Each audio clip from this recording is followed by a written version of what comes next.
ECI से हमारा आज मीटिंग हुआ है और हमने कहा है कि जैसे बिहार में एसआईआर हो रहा है वही चीज़ त्रिपुरा में होना चाहिए, क्योंकि हम लोग और इलीगल माइग्रेशन को अलाउ नहीं कर सकते त्रिपुरा में, नॉर्थ ईस्ट में अलाउ नहीं कर सकते। और जैसा चल रहा है हमारे स्टेट में, अगर इलीगल माइग्रेशन चलते रहेगा तो ज़्यादा दिन दूर नहीं है जब हमारे तिपरासा लोगों को अपना सर्वाइवल और एग्जिस्टेंस के लिए भीख मांगना पड़ेगा। तो हम लोग सब आए थे ईसीआई और हमने क्लियरली बात कहा है कि आप कुछ कीजिए, वरना सिचुएशन हाथ से निकल जाएगा, और अगर हाथ से निकल गया तो भविष्य में हमारे देश के लिए खतरा है, हमारे लोगों के लिए खतरा है, और हम लोग अपने हानि बुसा अपने तिपरासा को हम लोग उनके साथ गद्दारी नहीं कर सकते हैं।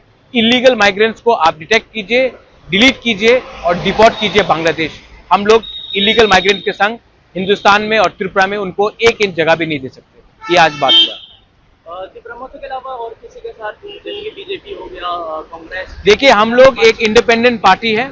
कांग्रेस को अगर बात करना है, कांग्रेस अपने तरीके से बात करेगा, बीजेपी को बात करना है वो अपने तरीके से बात करेगा। मैं तिपरा मोथा का फाउंडर हूं, हम लोग तिपरा मोथा के लीडर्स हैं और हमको अपने तिपरासा के लिए बात करना है, अपने देश के बारे में बात करना है, अपने राज्य के बारे में बात करना है। उसके लिए ना मुझे किसी से परमिशन चाहिए बात करने के लिए, ना मुझे किसी से अनुमति चाहिए। हमको लगता है कि हमारे लोगों के लिए हमको बात करना है, इसके लिए हम लोग दिल्ली आए हैं और हम लोग बात करेंगे।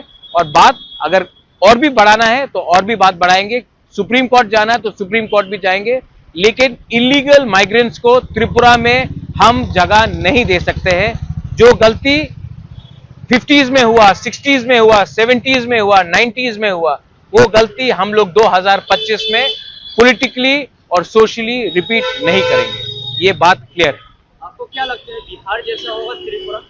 इलेक्शन कमीशन ऑफ इंडिया ने हमारे मंत्री को, हमारे एमएलएस को, हमारे लीडर्स को सबको कहा है कि एसआईआर जो बिहार में हुआ है वो पूरे इंडिया में होगा और उसमें त्रिपुरा में भी होगा। ये बात मैंने नहीं कहा है, चीफ इलेक्शन कमीशन ने कहा है, सिर्फ मुझे नहीं कहा, हम सबको कहा है। तिपरासा अकॉर्ड के बारे में क्या अपडेट है? तिपरासा अकॉर्ड अगर हुआ तो वेरी गुड, अगर नहीं हुआ तो हम लोग सब एक मुद्दे में हैं कि हमने ये गवर्नमेंट में हमने बैठे थे क्योंकि तिपरासा अकॉर्ड को इंप्लीमेंट होना है। अगर तिपरासा अकॉर्ड इंप्लीमेंट नहीं होगा तो हमको भी विचार करना पड़ेगा कि हम कितने दिन गवर्नमेंट के संग बैठ सकते हैं।